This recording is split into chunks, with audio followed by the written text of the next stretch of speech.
Halo teman-teman semua, aku Aufa dengan NIM 087. Aku Tisa dengan NIM 088.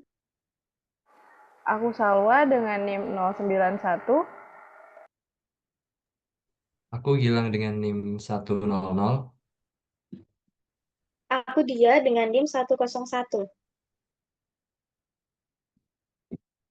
Oke, jadi pada video kali ini, kelompok kita akan menjelaskan mengenai analisis prospektif. Untuk materi yang pertama adalah laporan keuangan proyeksi. Jadi, jadi teman-teman pernah dengar nggak sih istilah analisis prospektif?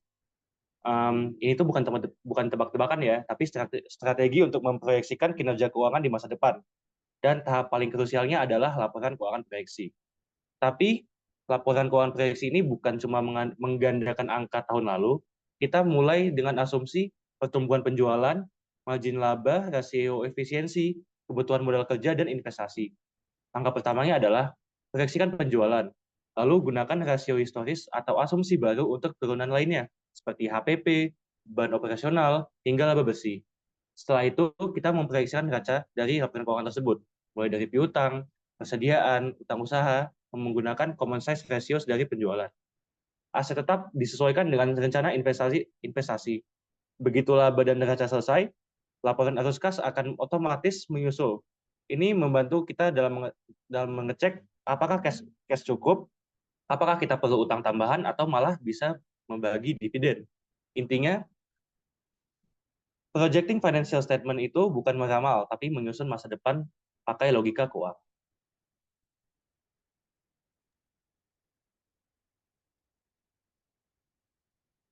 Oke, selanjutnya menilai perusahaan sekedar hitung aset dan utang. Di sini perspektif analisis dan residual income valuation model beraksi. Prospektif analisis itu seperti menatap ke masa depan. Kita bikin proyeksi laba bersih dan ekuitas perusahaan, tapi bukan asal tebak. Kita hitung dengan cermat. Kira-kira berapa banyak residual income yang bisa dihasilkan. Residual income sendiri adalah laba bersih setelah dikurangi cost of equity karena modal sendiri juga punya biaya. Nah, model valuasi residual income ini bantu kita menilai intrinsik perusahaan lebih realistis, bahkan kalau perusahaan belum banyak untuk untung sekarang, tapi punya prospek cemerlang ke depan. Model ini bisa menangkap nilainya. Cocok banget buat analisis investasi jangka panjang yang berbasis kualitas dan bukan cuma kuantitas. Nah, selanjutnya kita akan membahas mengenai tren penggerak nilai saham.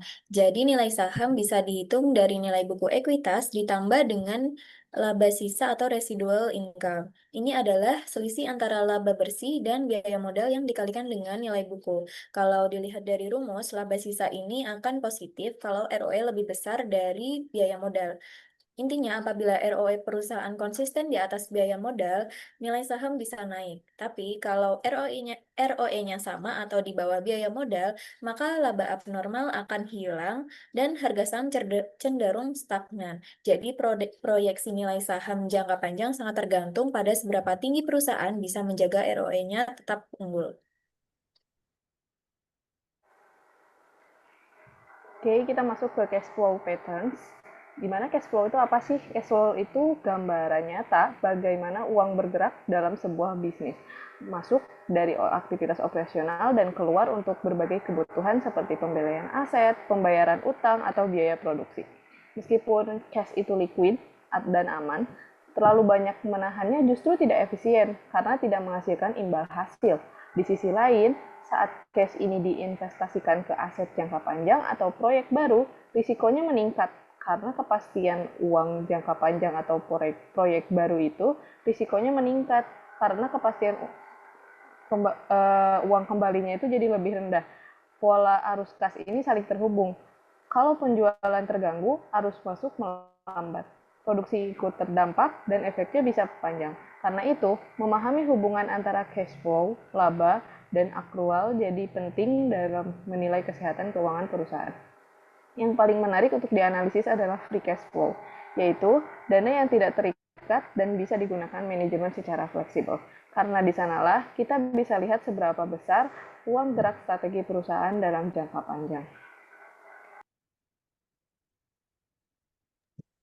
Oke, selanjutnya mengenai importance of forecasting styles. Jadi, ketika perusahaan itu tengah melangkah ke masa depan, ada satu pertanyaan penting yang harus selalu dijawab, yaitu bagaimana penjualan nanti akan berjalan. Disinilah peran peramalan penjualan atau short-term forecasting menjadi penting. Short-term forecasting bukan sekedar prediksi biasa, tapi merupakan instrumen penting yang dapat membantu perusahaan membuat keputusan lebih matang dan lebih siap menghadapi tantangan yang mungkin terjadi.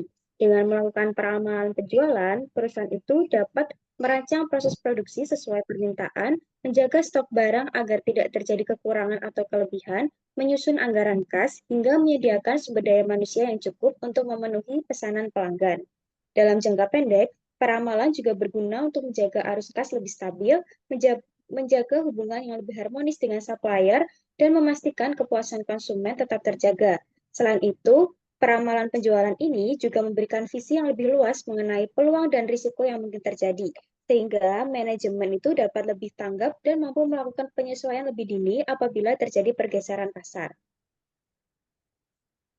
Oke, kita masuk ke materi yang terakhir, yaitu adalah cash flow forecasting dengan pro forma analysis. Jadi ini tuh adalah bagian penting dari analisis perspektif, yang fokusnya bukan pada masa lalu, tapi masa depan. Jadi pada hakikatnya itu adalah pro forma analysis adalah laporan keuangan proyeksi. Dan kuncinya adalah arus kas. Kita mulai dengan menyusun laporan laba rugi pro forma dan neraca pro forma. Dari situ, kita bisa bikin cash flow forecast pakai metode indirect. Kita mulai dari laba bersih proyeksi. Lalu ditambahkan depresiasi atau amortisasi, sesuaikan perubahan modal kerja. Tambahi atau kurangi belanja modal dan pembiayaan. Hasilnya, kita jadi bisa tahu apakah operasi menghasilkan cukup kas, atau apakah perlu tambahan uang utang atau modal, dan apakah target investasi bisa dicapai. Intinya, pro forma analisis membantu proyeksi kas. Wajib buat cek liquidity outlook strategis untuk ambil keputusan bisnis ke depan. Oke, sekian video dari kami mengenai analisis perspektif. Semoga video ini dapat menambah wawasan teman-teman semua ya. Terima kasih.